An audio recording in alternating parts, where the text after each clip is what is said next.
On February 9, 1986, Iranian forces crossed the Shatt al-Arab waterway in darkness. 12,000 Revolutionary Guard troops moving silently across the water in small boats, while Iraqi radar operators on the western bank scanned the wrong sectors entirely.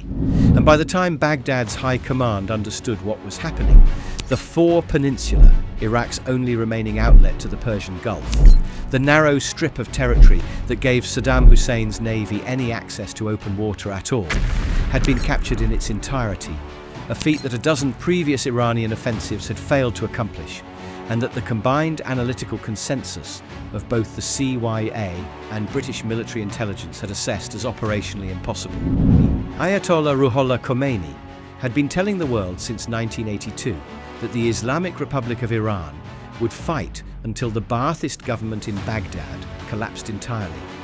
that the war Saddam Hussein had started with his September 1980 invasion would not end with a ceasefire or a negotiated settlement or a return to the pre-war borders, but only with the total dismantlement of the secular Iraqi regime and the establishment of an Islamic Republic on the Tigris. And the fall of four seemed to validate everything he had insisted on for 6 years, because for the first time in the war, Iranian forces were not simply defending their own territory against Iraqi armor columns, but were sitting on Iraqi soil, controlling a strategically vital piece of coastline and threatening the port of Basra, which was Iraq's second largest city and its primary commercial gateway to the outside world. The global reaction was alarm. The Reagan administration, which had already been quietly tilting toward Iraq since 1983, providing Baghdad with agricultural credits, satellite battlefield intelligence, and diplomatic cover at the United Nations, even as it privately acknowledged that Iraqi forces were using chemical weapons against Iranian troops on a systematic basis, accelerated its involvement dramatically following FAR, because the scenario American planners feared most was not simply an Iranian victory over Iraq, but an Iranian-controlled Persian Gulf coastline, which would give the Islamic Republic leverage over roughly 40% of the world's daily oil exports, a scenario the White House judged to be a fundamental threat to Western energy security, and one that justified a degree of American military engagement, and that had no public authorization and very little congressional oversight. Operation Earnest Will began officially in July 1987, when the United States Navy began escorting Kuwaiti oil tankers re-flagged under American registration through the Persian Gulf, deploying a carrier battle group, guided missile cruisers, destroyers, and a fleet of special operations helicopters operating from converted barges in the northern Gulf. The entire apparatus designed to protect the flow of Gulf oil from Iranian Revolutionary Guard speedboat swarms and silkworm anti-ship missiles launched from the captured Peninsula. And the Iranian response was exactly what American planners had anticipated: a combination of naval harassment, mine-laying operations conducted at night by Revolutionary Guard vessels disguised as ordinary dhows, and occasional direct provocations against USW, our ships that the Iranians calculated would trigger a disproportionate American retaliation, generating international sympathy and potentially driving the Gulf states back to neutrality. What the Iranians had not calculated with sufficient precision was how far the United States Navy was prepared to go. On April 14, 1988, the guided missile frigate USS Samuel B. Roberts struck an Iranian M08 contact mine while transiting international waters in the central Persian Gulf, the explosion tearing a 15-foot hole in the ship's hull, flooding the engine room, injuring 10 sailors, and very nearly sinking a 3,900-ton warship outright. And 4 days later, in a carefully orchestrated retaliatory operation designated Praying Mantis, the United States Navy attacked and destroyed 2 Iranian oil platforms being used as forward military staging bases, sank the frigate IS Sahand, and crippled the frigate IS Sabah, and destroyed or damaged a total of 6 Iranian naval vessels in a single day of combat, the largest surface naval engagement involving American warships since the Second World War.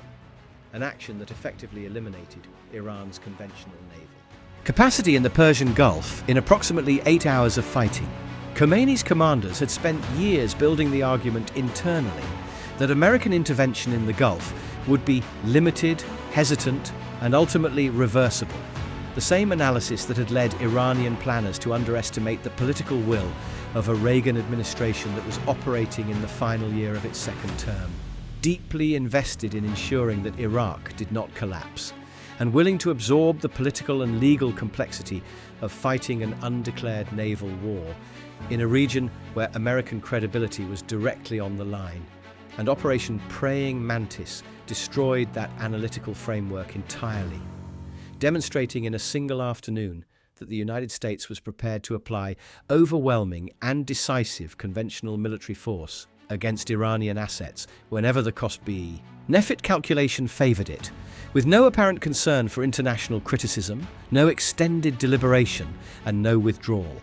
Simultaneously, on the ground inside Iraq, the military balance that far had seemed to decisively shift in Iran's favour was reversing with a speed that Tehran's general staff had not modelled for and had no adequate response to, because the Iraqi military that existed in 1988 was not the same institution that had fumbled the opening months of the war in 1980, having absorbed 8 years of brutal combat experience. Re-equipped with advanced Soviet and French weapons systems,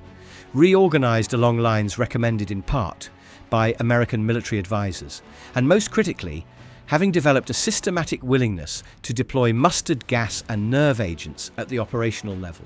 not merely as a tactical supplement to conventional fire, but as a deliberate method for breaking the concentrated mass of poorly trained Iranian infantry that formed the backbone of the Revolutionary Guard's assault formations. A deployment of chemical weapons on a scale that had not been seen since the First World War, and that produced Iranian casualty figures the Islamic Republic's government actively suppressed for fear of breaking public morale. On April 17, 1988, 3 days after the Roberts mine strike, and 1 day before Operation Praying Mantis, Iraqi forces launched Operation Blessed Ramadan,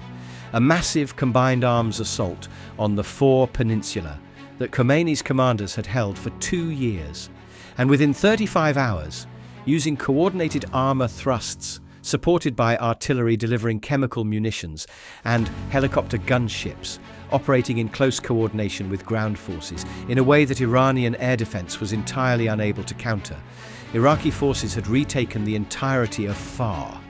reversing the single greatest Iranian territorial gain of the entire 8-year war, dismantling the strategic position that had seemed to threaten Basra and the entire southern front,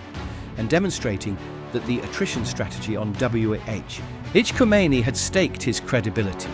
The belief that Iran's greater population and willingness to absorb casualties would eventually exhaust the Iraqi state had been rendered irrelevant by a combination of Iraqi military modernization, chemical weapons use, and American logistical and intelligence support. The Islamic Republic's military was entering a terminal strategic spiral. In June and July of 1988, Iraqi forces launched a further series of massive counter-offensives, Operation Tawakkalna ala Allah, a 4-phase campaign executed across the entire length of the front, recovering the Majnoon Islands, retaking Mehran, pushing Iranian forces out of positions they had held for years in the central sector, and at one point advancing briefly into undisputed Iranian territory before withdrawing. A deliberate symbolic demonstration that Iraq now had the capacity to carry the war onto Iranian soil if it chose to. A message directed not at the soldiers in the trenches, but at the political leadership in Tehran, and specifically at Khomeini himself, who received the battlefield assessments in his residence, and who was now being told by his own generals that Iran had no AP, irrational reserve capable of halting a sustained Iraqi offensive, no air force in any functional condition after years of attrition, and an embargo on spare parts for its American-supplied F-14S and F-4s, and no realistic prospect of international support from any quarter. On July 3, 1988, the guided missile cruiser USS Vincennes operating inside Iranian territorial waters at the time of the engagement, a fact the US Navy initially denied and did not officially acknowledge until much later, tracked an aircraft climbing out of Bandar Abbas on a commercial flight corridor and identified it as a hostile military contact. Her Aegis Combat Information Center generating a targeting solution that her commanding officer, Captain Will Rogers III, acted on with a 12-second decision window, authorizing the launch of 2 SM-2 surface-to-air missiles that intersected Iran Air Flight 655 at 13,000 feet above the Strait of Hormuz, destroying the Airbus A300 and killing all 290 passengers and crew aboard, the majority of them Iranian civilians, including 66 children, in what the US government would classify as a tragic accident caused by crew stress and equipment misinterpretation, and for which no criminal charges were ever filed and no formal apology was issued to Iran. The Reagan administration instead awarding the Vincennes a combat action ribbon and her commanding officer a Legion of Merit upon his return. Khomeini's advisors, including the Speaker of the Parliament, Ali Akbar Hashemi Rafsanjani, and the Prime Minister Mir Hossein Mousavi, delivered an assessment that was, by the standards of advice given to supreme leaders of ideological revolutionary states, remarkable in its bluntness.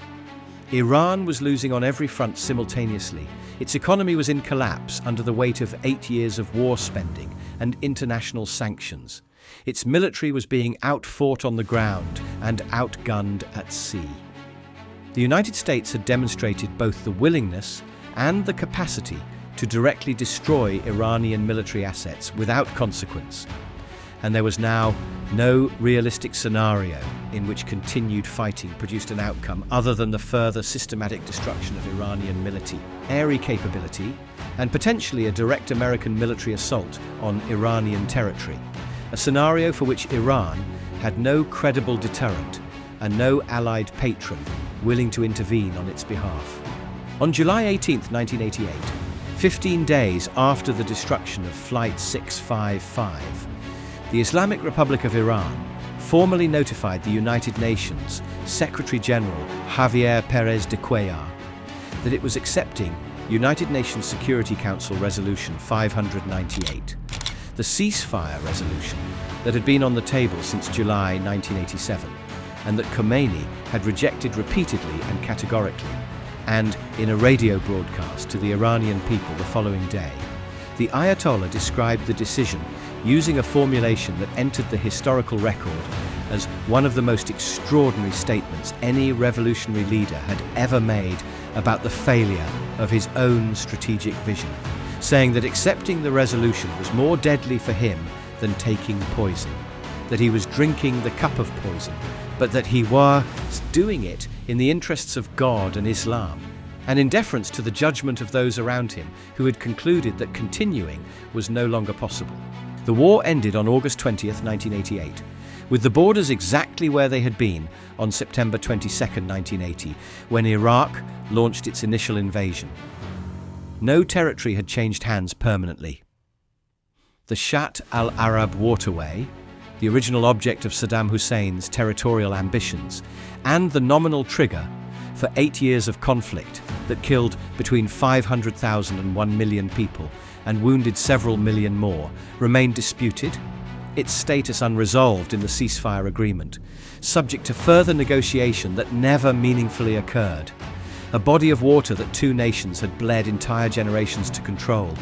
and that neither of them ultimately possessed in any different legal or practical configuration than they had held before the first shot was fired.